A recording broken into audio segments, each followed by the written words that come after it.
De la naissance d'un enfant au transfert d'un patrimoine, chaque situation est unique et mérite d'être bien vulgarisée par des conseillers dans le domaine. Voici la chronique des bonsconseils.com avec Éric Veilleux et Bernard Paquette, conseillers en sécurité financière chez Des Bons Conseils Incorporés. Il est 8h16 et avec nous aujourd'hui en studio, comme à tous les lundis, l'équipe des Bons Conseils, Éric Veilleux qui est là. Salut Éric! Bonjour, bonjour. T'as passé un beau week-end? On a posé des décos de Noël. On a commencé notre chantier de Noël. Ça prend quasiment 3 jours, 4 jours à faire chez nous. Vous avez des décos en as de pas mal. On aime ça pas mal. Puis évidemment, on n'aurait pas pu les faire une semaine d'avance quand il n'y avait pas de neige. On n'avait pas le temps. Donc c'était super hier avec le petit vent et tout. Là. C'était magique.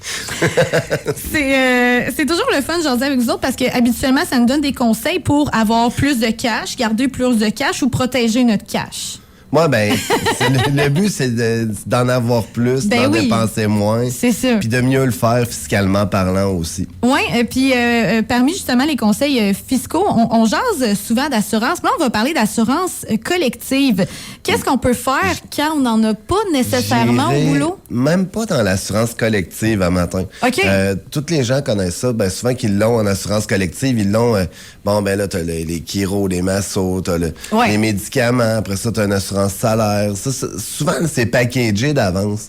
Ouais. Mais il y a certains... Puis, on le sait, pour les employeurs, sont obligés de donner minimalement 25 % de la prime.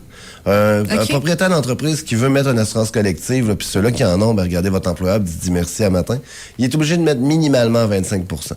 OK. Fait que pour l'employeur, ça veut dire qu'il met 25 % pour les médicaments, ça veut dire qu'il met 25 % pour le chiro. Fait que ça devient des grosses charges pour une entreprise quand même, mais c'est super bon, c'est un bon moyen de rétention des employés.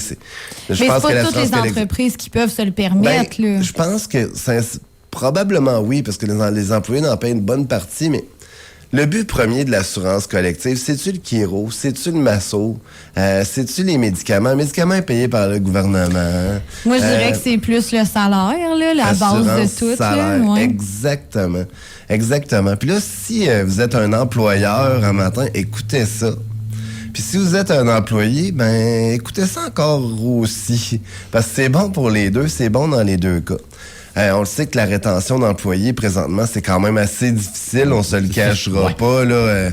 Garder un employé sur une longue charge, c'est dur. Puis ça prend juste un employeur qui offre le même salaire plus un anan avec une qualité supérieure. On en parlait tantôt d'une autre personne, justement, qui a changé, 4,30 sous pour une pièce, mais il a changé certaines conditions de sa vie. Je pense que présentement, pour les employeurs, c'est important d'avoir quelque chose de plus à offrir aux employés. Mm-hmm. Puis il existe des regroupements. Ce qu'on peut faire, c'est qu'on peut regrouper des assurances salaires, dans le fond. On dit, on fait venir une compagnie, mettons X, ils disent, regardez, moi j'ai 10 employés. À 10 employés, là, on est capable d'émettre ce qu'on appelle une assurance salaire, mais chacun a sa propre assurance. Donc, c'est pas si l'employé vient qu'à s'en aller dans 2, dans 3 ans, il peut garder sa police. Fait que dans le fond, c'est une assurance salaire qui est individuelle, mais qu'on va contracter en groupe. Oui, puis c'est payé par l'employeur. Donc, tu vas dire, mais attends un peu, c'est un frais pour l'employeur quand même. Sauf qu'on sait très bien qu'augmenter un employé de 2 piastres de l'heure là, par semaine, ça fait 80 piastres par semaine. Bon, 80 piastres plus les charges sociales, tu rajoutes un 15-20 % supplémentaire. La régie des rentes, tu rajoutes le chômage, tu rajoutes tout. Fait que pour l'employeur, ça a un coût le 2 piastres de l'heure va lui coûter probablement pas loin de 3 piastres au final, là, quand il a fini. Par contre, tu dis à l'employé, regarde, cette année, je t'augmenterai pas en salaire, mais dans ton salaire, mais je vais te donner à la place une assurance salaire. Je vais te donner le fait que si un jour tu tombes malade, que tu es invalide, tu vas être capable de continuer à faire tes paiements. Parce qu'il y a un certain commentateur radio qui s'appelle Pierre-Yves McSween, que les gens connaissent un peu. Mm-hmm. Il dit toujours, si vous n'avez pas d'assurance salaire, arrêtez de bouger, ne faites plus rien. Parce qu'un accident peut arriver dans n'importe quelle situation. Absolument. Tu sais jamais quand tu as ça de faire mal. Là, j'ai un client, moi, je vais toujours m'en souvenir. Il avait tombé une pluie verglaçante dehors, mais une vraie bonne pluie verglaçante, puis il travaillait dans la cour de sa ferme. Il a tombé, il s'est cassé le pied. Mais tu sais, fracture du pied, c'est tel que tel. Il y a des os en maudit là-dedans. Là. Croyez-moi pas, ça fait 3 ans qu'on fait les paiements à 100%, ces paiements hypothécaires de sa ferme au complet. Puis il sait pas s'il va être capable de refaire son travail un jour. Ah, ouais. C'est opération par-dessus opération. Fait qu'on sait jamais, ça prend une bad luck, hein. Ouais, on pense tout le temps à la grosse affaire, genre je suis tombé paraplégique ou Ouais. Mais si le gars, il a besoin de ses 2 pieds pour aller faire son train le matin, qu'il a besoin pour conduire son tracteur, puis on sait, les tracteurs, c'est des clutches, c'est des hydrostatiques, fait que ça prend les 2 pieds pour travailler. Mais si le pied fonctionne pas, ça veut dire qu'il peut même pas presser son foin, il peut même pas... Donc, ça prend faut penser à avoir du remplacement de revenus. Fait que ce qui est intéressant, je vous le dis, là, c'est vraiment de créer un groupe avec vos employés. Un groupe, là, on parle... ça part à 2, un groupe. Oubliez-le jamais. Là. C'est vrai. Ça Le part à mouvement 2, commence à pas groupe. grand-chose. Là. Ça prend 2, un groupe. Fait que pour les employeurs, mettez ça en avant. Nous autres, hey, attends un peu, Éric, ça m'intéresserait d'en entendre plus parler. C'est quoi les prix? Comment ça coûterait? Puis tu sais, de savoir aussi comme employeur que si ton employé, genre... il se blesse demain matin, qu'il fait son 4 mois de chômage, puis après ça, il n'y a rien, puis tu le vois dépérir, comme employeur, on a comme une charge de dire que mes employés sont importants. Puis je veux pas les voir dans la misère, parce qu'un employé dans la misère, c'est un employé qui va avoir de la misère à revenir, qui va être obligé de trouver un plan B, un plan C, mais tu veux qu'ils reviennent en santé, puis qu'il ait eu le temps de se guérir.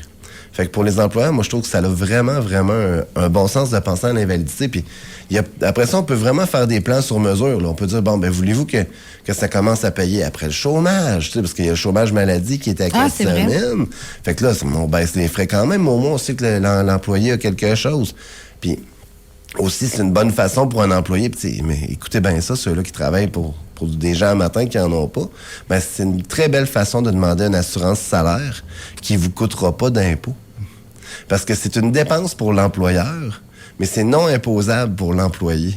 C'est pas un avantage. Parce que si, mettons, tu la contractes toi-même, ton assurance auprès d'une compagnie XYZ, parce que t'en as pas au boulot, tu payes de l'impôt dessus? Non, tu payes pas d'impôt, mais je veux dire, c'est si, mettons, je t'augmente de 2 piastres de l'heure, ton 2 piastres de l'heure, tu vas payer 50 % d'impôt dessus. OK, je comprends ce que tu veux dire.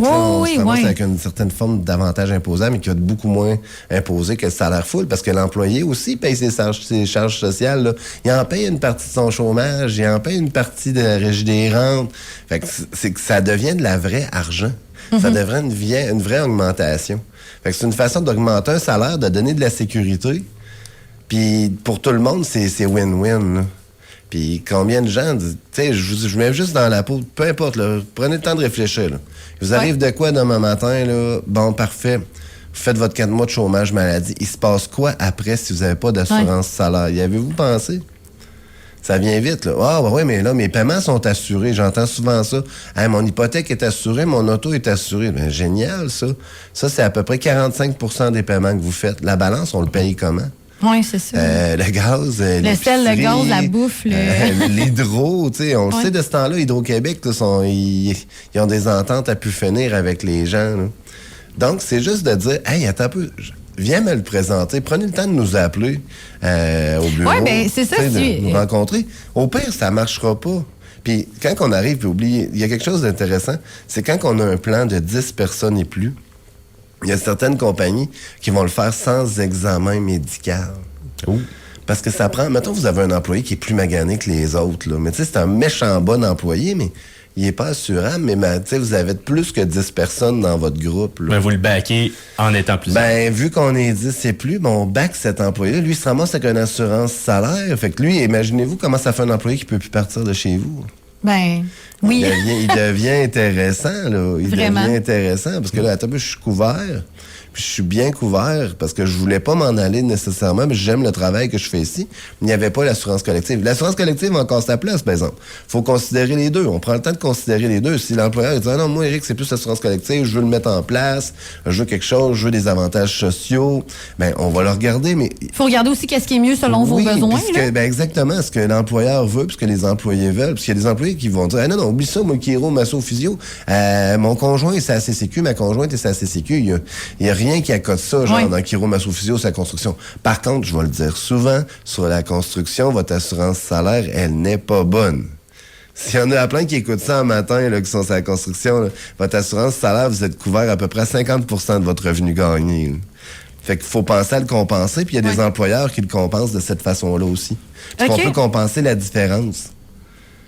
Ça fait beaucoup d'infos. Absolument. J'imagine qu'il y en a qui écoutent ça, qui justement gèrent sûrement des employés qui se disent, OK, crème, moi, ça m'intéresse. Si on veut justement avoir plus d'infos, on prend rendez-vous avec ton équipe, Éric. Desbonsconseils.com, puis vous allez voir un matin, je fais mon petit pushing.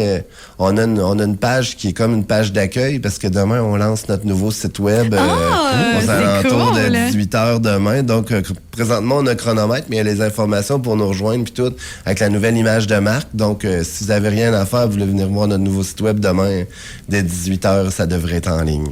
Bien, on va aller faire un tour, puis je dis les entreprises, mais aussi si vous êtes un particulier comme moi ou Jay, vous avez besoin de conseils en finance, vous voulez investir votre argent, mais vous savez pas trop comment faire, bien, l'équipe est là pour vous aider. C'est de trouver le besoin. C'est toujours ça, puis on le dit tout le temps. Chacun a son besoin, chaque entreprise a ses besoins, puis il faut juste trouver le besoin, le définir ensemble, puis le régler le moins cher possible, puis qu'il soit le plus payant possible. C'est ça, exactement. Hey, merci, Éric. Merci à la semaine prochaine. Bye. Salut. Desbonsconseils.com vous a été présenté par Éric Veilleux et son équipe située au 135-25 boulevard Lacroix à Saint-Georges. De la naissance d'un enfant au transfert d'un patrimoine, différentes stratégies s'offrent à vous. Parce que chaque situation financière est unique. Vous devez vous assurer d'en tirer le maximum. Notre équipe d'expérience est là pour vous donner les bons conseils dont vous avez besoin. Communiquez avec nous au 228-72-24 ou desbonsconseils.com.